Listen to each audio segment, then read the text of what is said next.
All right, please excuse my messy shop. It's been a while since I've really worked in here. Haven't had time, too much yard work. Um, I got an Easy Go engine that I need to get that clutch off of. I've tried the method I've always done my whole life is just pry bars and then hitting the bolt. Doesn't want to pop off. We're going to try another method using hydraulic pressure. I'm actually going to use water since the engine is out. If the engine was, you can use water or oil. I'm gonna use water. It's gonna be less messy, easier to clean up.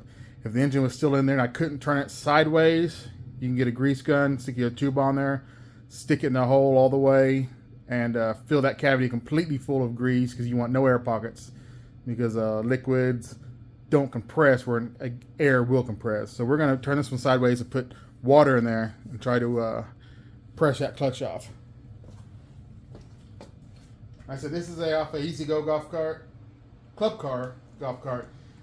Thread on the clutch is 7/16 20.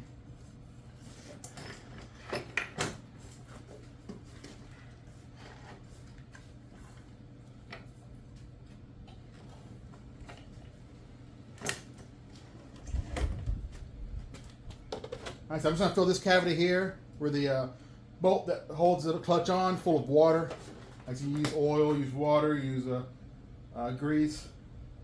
Since I can lay it on its side, I'm just going to use water.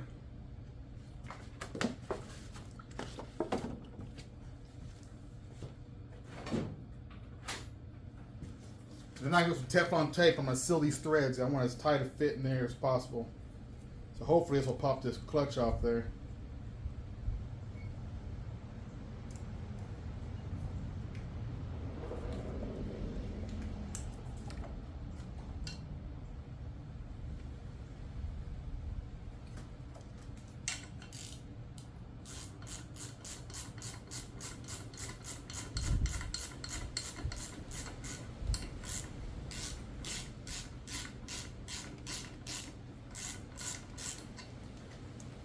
If there's an air pocket in it or not.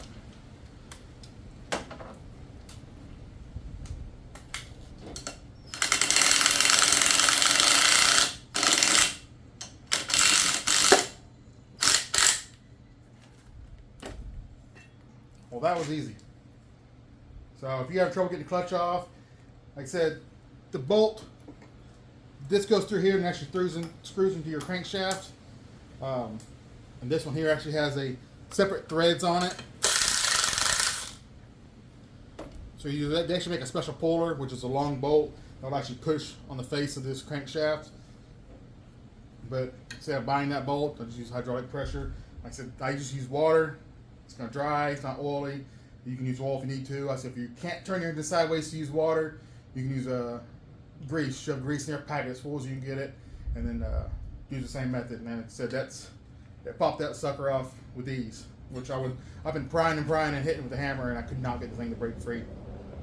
So hope that helped you.